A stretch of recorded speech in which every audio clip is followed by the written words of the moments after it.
Imeca est une filiale du groupe Michelin, créée depuis 1992. Notre activité principale, c'est de fournir au groupe des procédés les plus innovants possibles et qui lui permettent de commercialiser des enveloppes, des pneumatiques qui diminuent la consommation de carburant. Donc là, vous voyez par cet exemple-là, déjà notre préoccupation depuis notre création sur l'empreinte environnementale. Depuis 4 ans, nous accompagnons des startups qui proposent des produits innovants, dont beaucoup d'entre eux concourent à diminuer l'empreinte environnementale de tout un chacun. Donc tout ça pour vous dire que le raisonnement autour de l'empreinte environnementale, notre écosystème, notre lien avec notre planète, ça fait vraiment partie de notre ADN. Le contrat avec l'offre Valenergie et la solution Enibox, c'est le fruit d'une rencontre entre nous, notre besoin, notre mental, notre envie de continuer à nous remettre en cause, à progresser sur l'écologie, et puis une solution qui permet réellement de contribuer à moins dépendre de consommation d'énergie fossile.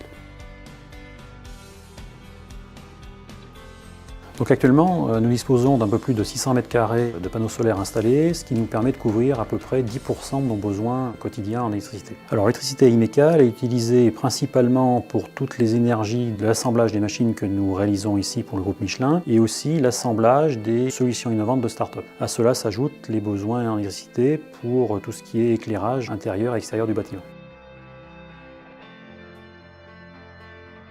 Tout d'abord, c'est effectivement une production d'électricité à partir de solaire, donc complètement verte. Deuxièmement, le fait de pouvoir produire en local pour notre propre utilisation, donc sans avoir besoin de créer une infrastructure particulière et donc de quelque part rajouter encore une empreinte sur l'environnement. Ensuite, nous avions un terrain qui était disponible et ça nous permet quelque part de le valoriser en le mettant à disposition pour produire de l'électricité. Un point non négligeable non plus, c'est l'accès à un tarif plus intéressant de 10% par rapport à l'offre du fournisseur historique. Puis enfin, quelque chose d'extrêmement confortable, c'est que Imeca n'a absolument eu aucun investissement, ni financier ni personnel pour gérer ce projet. De la création du projet, de la mise en place et mise en service, tout a été créé et géré par la solution Enibox. L'avantage, c'est que tout se passe en extérieur. L'énergie solaire, on va la chercher en dehors du bâtiment. Et après, l'interaction par rapport à nos systèmes d'alimentation d'énergie ont été gérés avec vos services. Et j'ai envie de dire qu'il n'y a absolument aucune intrusion de vos services dans nos activités. Et bien que nous ayons effectivement cette contrainte de confidentialité, ce n'est absolument pas un problème de pouvoir envisager la mise à disposition de ce dispositif. Très concrètement, cela concourt aussi à donner du sens à nos choix de respect de l'environnement en démontrant qu'il est tout à fait possible d'avoir des installations vertueuses de production d'électricité et quelque part en termes de management, ça contribue aussi à élever les consciences et à faire prendre conscience de l'intérêt et de la possibilité avec ces nouvelles technologies de contribuer à diminuer notre empreinte environnementale.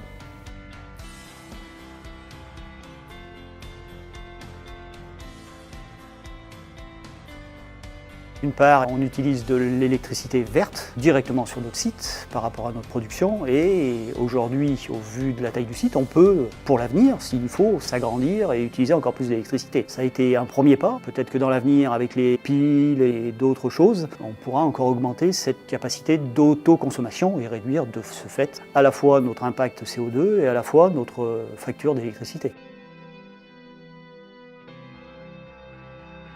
L'implantation a été très rapide à définir du fait que l'on possédait de grands terrains et que d'autre part, notre structure de bâtiment ne nous permettait pas, au vu de la charge, de mettre ces panneaux solaires sur le toit. On s'est très rapidement orienté vers des panneaux posés au sol. Sur un point de vue personnel, j'avais déjà chez moi des panneaux photovoltaïques, donc j'avais déjà certaines connaissances. Ensuite, d'un point de vue technique, la consommation par rapport à la production, on a regardé ça ensemble pour finalement trouver notre accord et le juste nécessaire au vu de la taille de notre société. Le message que je souhaiterais faire passer, c'est que la production locale d'électricité verte, ce n'est pas de la science-fiction, c'est quelque chose qui s'installe en mode projet, industriel, maîtrisé, et où ce que l'on observe aujourd'hui après 2 mois et demi de fonctionnement, les résultats sont conformes aux prévus.